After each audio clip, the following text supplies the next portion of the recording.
"We don't take coins, sir." The young manager pushed the glass jar across the mahogany counter. Inside, $12 in change rattled. It slid, stopped an inch from the edge. His name was Tristan. Gel-slicked hair, a Tom Ford suit tailored for a body that had never swung an axe or dug a post hole. He flicked his silk tie, raised his chin.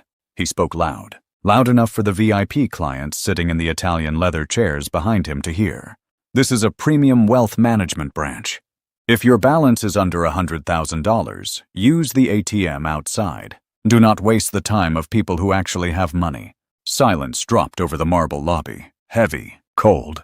A few chuckles echoed from the waiting area, a few dismissive glances. The old man standing across the glass was Harlan Caldwell, 72 years old. Hands like oak roots, scars mapping a lifetime of pulling a living out of the dirt. He wore a canvas coat, frayed at the elbows, a faded cap, dirt on his boots, half the county's dust clinging to the leather. Harlan didn't flush red. He didn't raise his voice. He didn't beg for respect. His silence was the still water just before a dam breaks. Slowly, deliberately, he reached out with a calloused hand, picked up the jar of coins. He reached into his breast pocket, pulled out a piece of paper, folded into rigid squares, yellowed at the edges, 1925 parchment. He placed it flat on the glass counter. His voice was gravel, dry firewood snapping in the dark. "I'm not here to make a deposit, son. I'm here to remind you that this branch's 99-year land lease expired at exactly 8 a.m. this morning." Tristan's smirk didn't vanish. It froze. The corners of his mouth twitched. His eyes dropped to the paper. Harlan tapped a heavy finger against the yellowed page. Once, twice. These $12 were the processing fee. To renew the lease for another 10 years. Under the original terms, but it seems you don't care much for loose change. Harlan picked up the jar, slipped the paper back into his coat. He looked at Tristan, stared right through the MBA, the silk tie, and the arrogance. "I withdraw my offer to renew. You and this entire bank have 30 days to get your things off my land." Harlan didn't wait for an answer. He turned, heavy leather boots striking Italian marble. Thud, thud, thud. The thick glass doors pushed open, swung shut. The click of the latch echoed through the lobby, leaving Tristan standing perfectly still behind his mahogany desk. Helen didn't go to Tristan's office. She didn't show him the microfilm. She knew a man like that. Small, fragile. He would try to hide it. He would bury the truth until it was too late. Instead, she walked to the scanner. Her hand trembled as she fed the 1925 document through. The light bar hummed, a slow mechanical crawl. 1 page, 2, 3. She hit the send button. The destination was an office 2,000 miles away, 45th floor, Manhattan. Marcus Blackwood was finishing a $40 espresso. He was the vice president of risk management for Sterling's parent conglomerate. He oversaw 500 branches. To him, Red Creek didn't exist. It was just a line of code on a spreadsheet. Then his monitor chimed. A red flag. Highest priority. Subject line, urgent. Total asset loss. Marcus clicked. He read. He didn't blink. He didn't move. He sat there for 60 seconds. The only sound in the office was the ticking of his $4,000 Patek Philippe.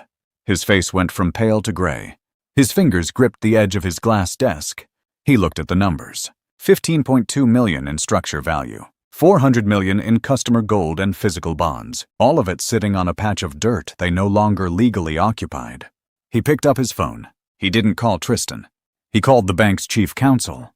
"Get the surveyors on the phone," Marcus whispered. His voice was sandpaper. "And the demolition permits. Check the Montana state codes for fixture abandonment." Every word, every comma. "Sir?" the lawyer asked. "What's happened?"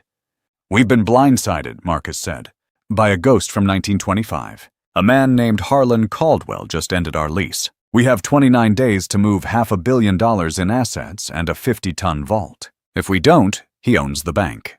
Not the company. The physical bank." He hung up. He looked out the window at the New York skyline. Millions of tons of concrete and steel, all built on the idea that the bank always owns the ground. He realized in that moment that for the first time in his 30-year career, he was a trespasser. "Prep the jet," he told his secretary, "and get a car ready in Great Falls. An SUV, something that can handle dirt, and call Tristan. Tell him if he leaves that building before I get there, I'll ensure he never works in finance again. Not even as a teller." The jet touched down on a strip of cracked asphalt. Marcus stepped out. The wind hit him. Dry. Harsh. It smelled of sage and old rain. He didn't look at the mountains. He looked at his watch.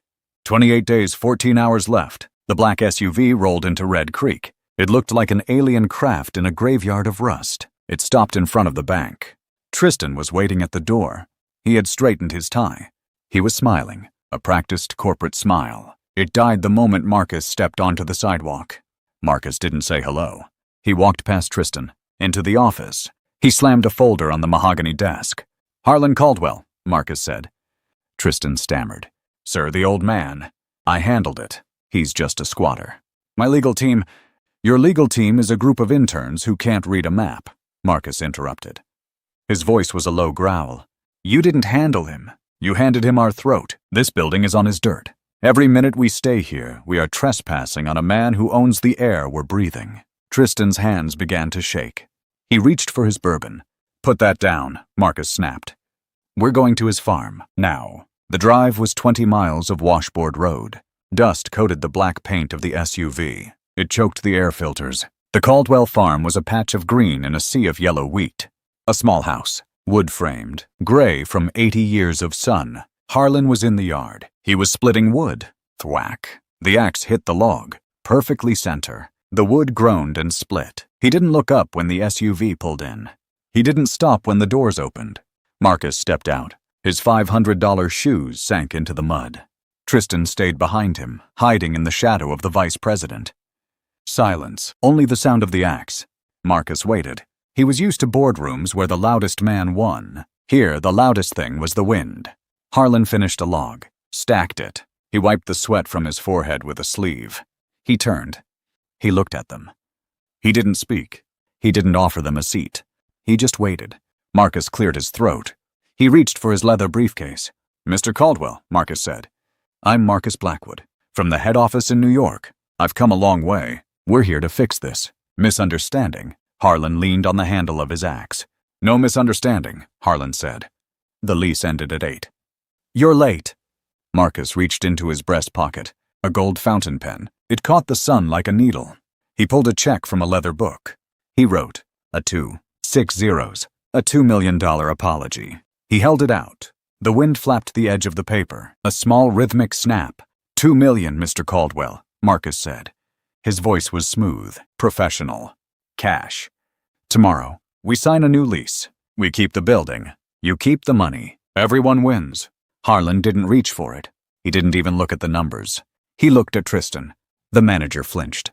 He looked at his own shoes. Polished calfskin, now coated in pig manure. "My grandfather didn't sign that lease for money," Harlan said. "He signed it for the town." Harlan pointed toward the horizon, toward Red Creek. "Last year you foreclosed on the Millers. 5 generations on that land. You took it for a $40,000 debt. Tristan here called it liquidating underperforming assets." Tristan's face went red. He opened his mouth. Closed it. No sound came out. "You stopped the agricultural loans," Harlan continued. "You started charging fees for people to withdraw their own sweat. You turned a handshake into a trap." Marcus lowered the check. His hand was steady, but his eyes were fast, calculating. He knew he was losing. He doubled it. $4 million. Silence. Harlan picked up a fresh log, set it on the stump. He adjusted his grip on the axe. The wood was hickory, polished by decades of his own skin. "You think because you have a gold pen you own the truth," Harlan said. "But the truth is in the dirt. And the dirt is mine." Harlan swung. Thwack. The sound was like a rifle shot in the quiet valley. The log didn't just split, it exploded. 2 clean halves, falling into the mud. "You have 28 days, Harlan said. "Tell your movers to be careful with the marble. I'd hate for them to scratch my new floor." Marcus didn't move. He stood in the mud with a $4 million piece of paper that was suddenly just trash. Tristan began to tremble, a visible shake in his knees. Harlan didn't look at them again. He reached for the next log. "Get off my property," Harlan said. He didn't shout. He didn't have to. "The dust from your car is getting on my wood." The SUV left a scar of dust in the air as it roared away. Inside, Marcus sat in the back seat, eyes closed, calculating the cost of a mistake. Tristan sat next to him, breathing fast, shallow. He looked like a man waiting for a gallows trap to drop. "Call the firm," Marcus said. His voice was a dead weight. Tell them to find a crack, a comma out of place, anything. The lawyers in New York didn't sleep for 48 hours. They drank black coffee and stared at the 1925 microfilm until their eyes bled. They found nothing. The contract was a masterpiece of simplicity. Silas Caldwell hadn't built a lease, he had built a cage. Section 7, the fixture clause. It was a legal death sentence. If the bank damaged the integrity of the soil while removing their property, they forfeited the contents of the structure. The vault was a 50-ton block of lead and steel. It was anchored 6 feet into the bedrock. To remove the vault was to break the earth. To break the earth was to lose the $400 million inside. Day 15. The panic moved from the boardroom to the streets. The town of Red Creek began to gather. They didn't carry signs. They didn't shout. They just stood on the sidewalk across from the bank. Men in denim, women with tired eyes. They watched the spectacle. Massive flatbed trucks arrived. Specialized crews from Chicago. $12,000 an hour. The lobby, once a temple of silent wealth, became a screaming construction zone. Jackhammers shattered the Italian marble. The dust was white. Fine. It coated the mahogany desks like ash. The Tom Ford suits were gone, replaced by high-visibility vests and hard hats. Marcus stood in the center of the chaos. His hair had turned gray in a week. He watched as they tried to crane the main computer servers out of the second-story window. A cable snapped. $3 million of hardware turned into a pile of plastic and sparks on the pavement below. Tristan was a ghost. He lived in his office. He didn't eat. He watched the trucks through the glass. He watched the townspeople watching him. He saw Helen packing her things. "Where are you going?" Tristan asked. His voice was thin, brittle. Helen didn't look at him. She placed a photo of her grandchildren into a cardboard box. "Harlan offered me a job," she said. "He doesn't have a business," Tristan snapped. Helen stopped. She looked at the white dust covering Tristan's expensive desk. She looked at the hole in the floor where the marble used to be. "He has the land," she said. "And in this town, that's the only thing that ever mattered." She walked out. She didn't look back. Day 25. The engineers gave up. The lead engineer, a man with grease under his fingernails and 30 years of heavy lifting, walked up to Marcus. He took off his helmet. "We can't move the vault," the engineer said. "I'm paying you $1 million to move it," Marcus hissed. "You can pay me 10, the man said. "But physics don't care about your bank account. That vault is part of the mountain now. You want it out? You blow the foundation. You blow the foundation, you destroy the dirt. And your contract says you can't touch the dirt." The engineer walked away. Marcus looked at the vault door, 3 feet of solid steel. Behind it sat the gold and the bonds of the men who signed his paychecks in Manhattan. The silence returned to the lobby. But it wasn't the silence of wealth anymore.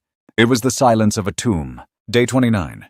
The last of the specialized trucks pulled away. They were half empty.